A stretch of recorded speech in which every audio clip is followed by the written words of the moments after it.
तो जैसा कि आप सभी जानते हैं केंद्रीय विद्यालय ने वेरी फर्स्ट टाइम 2023-24 के लिए सेशन के लिए बाल वाटिका 3 नाम से एक नई प्री स्कूल क्लासेस शुरू की गई है।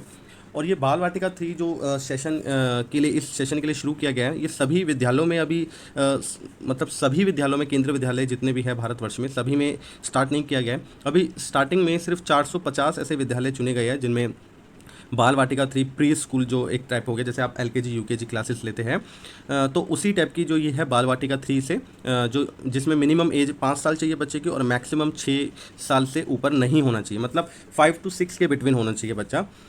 ऑन 31 मार्च 2023, यानी इस डेट को 31 मार्च 2023 को बच्चे की उम्र 5 साल पूरी हो चुकी हो। अगर 1 अप्रैल को भी अगर बच्चे की उम्र 5 साल की हो रही है तो वो अप्लाई नहीं कर पाएगा, ठीक है। और अगर 31 मार्च 2023 को बच्चा 7 साल का 6 साल से ऊपर जा चुका है, यानी 6 साल 1 दिन भी अगर हो गया है तो भी बच्चा अप्लाई नहीं कर पाएगा। तो ये चीज़ का आप ध्यान रखना, 5 से 6 के बिटवीन वाला ही जिनका एज क्राइटेरिया है, ये केंद्रीय विद्यालय ने बाल वाटिका 3 के लिए रखा है। इसके अलावा बात करते हैं डिसेबिलिटी, जो एक ग्रुप है, दिव्यांग ग्रुप जो है, उस ग्रुप से अगर कोई बच्चा अप्लाई करता है, मतलब कोई पेरेंट अप्लाई करता है, तो उनके लिए 1 साल का रिलैक्सेशन दिया गया है। 1 साल का रिलैक्सेशन दिया गया है ऊपर से, मतलब 5 साल तो होना ही चाहिए, 4 साल के लिए नहीं, 5 साल का वैसे हो सकता है मिनिमम, और मैक्सिमम 1 साल, जैसे बाकी 5 से 6 के बीच में है, इनके लिए 5 से 7 के बीच में है। तो सिर्फ जो दिव्यांग कोटे से अगर कोई एप्लीकेशन डालता है बच्चे के लिए, तो उस केस में आप लोग 5 to 7 ईयर्स के बिटवीन जो एज क्राइटेरिया है, इसमें अप्लाई कर सकते हैं। अब इसके अलावा बात करते हैं, देखिए जैसे कि मैंने बहुत सारी वीडियो बना दी है इसके लिए, इसमें आपको बता दिया है स्टार्ट कब से हो रहा है। 6 तारीख से इसमें ऑनलाइन अप्लाई कर सकते हैं आप, अगर एडमिशन चाहते हैं। और इसकी लिस्ट वगैरह भी आपको नोटिफिकेशन में मिल जाएगी। आपके पास अगर नोटिफिकेशन नहीं है और आप डाउनलोड नहीं कर पा रहे हैं, तो हमारे व्हाट्सअप नंबर पे आप हाई कर दीजिए, हम आपको पूरा जो नोटिफिकेशन है, या कौन सी सिटीज़ में या कौन से एरियाज़ में कौन कौन से स्कूलों में बाल वाटिका 3 शुरू की गई है। बाकी आप जब ऑनलाइन अप्लाई करते हैं ना, उसमें स्कूल की लिस्ट आती है।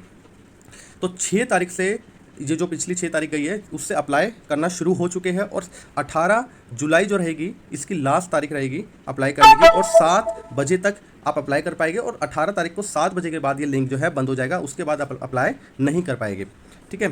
तो अब अप्लाई कर देते हैं। अप्लाई करने के लिए मैंने एक वीडियो ऑलरेडी बना दी है कि कैसे कैसे आप ऑनलाइन स्टेप बाय स्टेप कैसे अप्लाई कर सकते हैं, कैसे रजिस्ट्रेशन करना है। और अगर आपको फॉर्म भरने में कोई दिक्कत आ रही है तो आप वो वीडियो जाके चेक कर सकते हैं और उसमें अप्लाई कर सकते हैं। इसके अलावा अब आपके क्वेश्चन ये आता है कि अगर मान लीजिए आपके बच्चे का नंबर आ जाता है, तो आपको कौन कौन से डॉक्यूमेंट है जो एडमिशन के लिए चाहिए, क्योंकि ज़्यादा टाइम नहीं मिल रहा है। 20 को, देखिए 18 जुलाई को लास्ट डेट है फॉर्म फिल करने की। 20 को लॉटरी रिजल्ट आ जाएगा किन किन बच्चों का सिलेक्शन होता है, और 21 से आप जो है एडमिशन करा सकते हैं, और 29 से क्लास शुरू हो जाएगी। तो इसलिए आपके पास बहुत ज़्यादा टाइम नहीं है एडमिशन अगर आप कराना चाहते हैं तो कुछ डॉक्यूमेंट्स हैं जो आपको चाहिए और जिनको आप अभी से तैयार करके रखें, ताकि अगर बच्चे का सिलेक्शन होता है तो आप वो इमीडिएटली आप प्रोवाइड करा सके स्कूल में एडमिशन के पर्पज़ के लिए। और कुछ ऐसे डॉक्यूमेंट जो आपको 18 तारीख से पहले ही चाहिए, कुछ ऐसे डॉक्यूमेंट जो कि 18 तारीख से पहले ही चाहिए, वो इस प्रकार है, जैसे कि बच्चे का पासपोर्ट साइज़ फ़ोटोग्राफ है ना, एक तो ये आपको चाहिए JPEG फॉर्मेट में चाहिए, जिसमें 256 से ज़्यादा नहीं होना चाहिए अगर आप अप्लाई करना चाह रहे हैं, तो ये चीज़ लेकर बैठे पहले, ठीक है। एक तो फ़ोटो हो गया बच्चे का, एक बच्चे का बर्थ सर्टिफिकेट, उसका आप या फिर बर्थ सर्टिफिकेट या फिर आधार कार्ड, क्योंकि एज प्रूफ मांगा है उन्होंने। आप एज प्रूफ में दोनों चीज़ें डाल सकते हैं, जो भी आपके पास बच्चे का एज को क्राइटेरिया को ये फुलफ़िल करता है कि एज उसमें मेंशन हो, तो वो चीज़ PDF में भी हो सकती है या JPEG फॉर्मेट में, दोनों फॉर्मेट में से किसी भी एक फॉर्मेट में आप उसको अपलोड कर सकते हैं। और उसका साइज भी मैक्सिमम 256 KB से ज़्यादा नहीं होना चाहिए, ठीक है। तो आप ये दोनों चीज़ें ऑलरेडी बना के रखें, ताकि जब आप अप्लाई करें तो इमीडिएटली आप अपलोड कर सकें। तो ये 2 चीज़ें मांगेगा। इसके अलावा इसमें और किसी तरह की ऐसी कोई डिटेल नहीं चाहिए कि आपको सर्टिफिकेट प्रोवाइड करना है, अभी सिर्फ ये चाहिए। इसके अलावा EWS सर्टिफिकेट, मतलब अगर आप EWS कोटे से अप्लाई करना चाह रहे हैं, BPL से अप्लाई करना चाह रहे हैं, तो आपको EWS या BPL का सर्टिफिकेट होना चाहिए। दूसरा, अगर आप किसी कास्ट कैटेगरी से प्रोवाइड मतलब अप्लाई करना चाह रहे हैं, जैसे OBC, SC ST, तो SC ST एंड OBC, इन तीनों केसेस में आपको कास्ट सर्टिफिकेट चाहिए। कास्ट सर्टिफिकेट के अलावा आपको OBC के केसेस में, सिर्फ OBC वाले केसेस में आपको नॉन क्रीमी लेयर सर्टिफिकेट भी चाहिए। ये मैंडेटरी है, मतलब अगर आप OBC का बेनिफिट किसी भी डिपार्टमेंट में लेना चाहते हैं, गवर्नमेंट डिपार्टमेंट में, तो आपको NCL सर्टिफिकेट साथ में अटैच करना पड़ता है, जो कि इस चीज़ का प्रूफ होता है कि आपकी एनुअल इनकम 8 लाख से कम है, ठीक है। तो ये चीज़ आपको तैयार रखनी है। अगर आप जनरल कोटा से अप्लाई कर रहे हैं तो उसमें इस तरह की किसी भी डॉक्यूमेंट की जरूरत नहीं है, ठीक है। EWS का हो गया, BPL का हो गया, कास्ट सर्टिफिकेट हो गया। अगर आप कैटेगरी वो आप देखिए, अब सर्विस कैटेगरीज भी आती है, उसमें 5 सर्विस कैटेगरीज होती है। तो उन सर्विस कैटेगरी में अगर आप किसी भी गवर्नमेंट सेक्टर की मतलब सर्विस सेक्टर से आप अप्लाई कर रहे हैं, मतलब बेनिफिट लेना चाह रहे हैं, तो उस कैटेगरी के लिए आपको एक तो अपना सर्विस सर्टिफिकेट तैयार रखना है, ठीक है, वो at the time of admission. लेकिन अभी आपको एक इमीडिएट इन्फॉर्मेशन डालनी पड़ेगी जब आप अप्लाई करेंगे कि आपके लास्ट 7 ईयर्स में जो भी गवर्नमेंट वर्किंग है, मतलब मदर या फादर या ग्रैंड पेरेंट में से, वो ये डिटेल भरेंगे कि लास्ट 7 ईयर्स में आपके कितने ट्रांसफ़र्स हुए।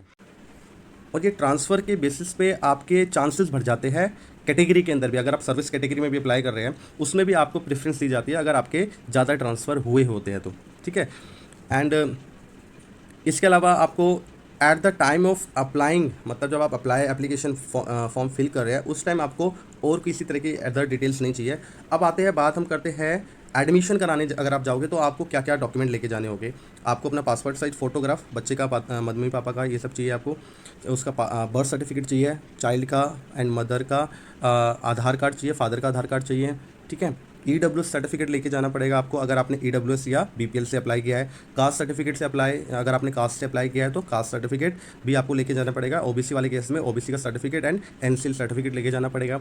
अगर आपने किसी सर्विस कैटेगरी से अप्लाई किया है तो सर्विस कैटेगरी का आपको सर्विस सर्टिफिकेट एंड जो ट्रांसफ़र की आपने डिटेल भरी है, वो ट्रांसफ़र डिटेल का एक सर्टिफिकेट जो आपके डिपार्टमेंट उसको अप्रूव करके देगा, वो आपको लेके जाना पड़ेगा, ठीक है। तो ये सारी चीज़ें आपको at the time of admission mandatory होगा, ठीक है। एक और RT कोटे से जो लोग अप्लाई करते हैं, जिसमें विदिन 5 किलोमीटर का मैंडेटरी है। अगर आप विदिन 5 किलोमीटर के रेजिडेंस एरिया में रहते हैं तो ही आप RT से अप्लाई कर पाएंगे, उसमें आपको बेनिफिट मिलता है। तो वो आपको एक जो डिस्टेंस का सर्टिफिकेट है कि हाँ मेरा ये जो डिस्टेंस है इतना है, वो सेल्फ डिक्लेरेशन ही टाइप होता है, तो वो आपको एक लेके जाना पड़ेगा। तो ये सारी चीज़ें at the time of admission आपको चाहिए, जिसके लिए आप अभी से उन पेपर्स को तैयार करके रख सकते हैं, ताकि अगर आपके बच्चे का एडमिशन होता है तो आप इमीडिएटली बिना किसी डिले के एडमिशन करा सकें। इसी तरह की इन्फॉर्मेटिव न्यूज़ पाने के लिए आप हमारे चैनल को सब्सक्राइब कर सकते हैं और बेल आइकन को भी क्लिक कर देना, ताकि कोई भी वीडियो हम इससे रिलेटेड अगर डालते हैं तो आपको सबसे पहले पहुंच जाए। धन्यवाद दोस्तों, बाय बाय, टेक केयर।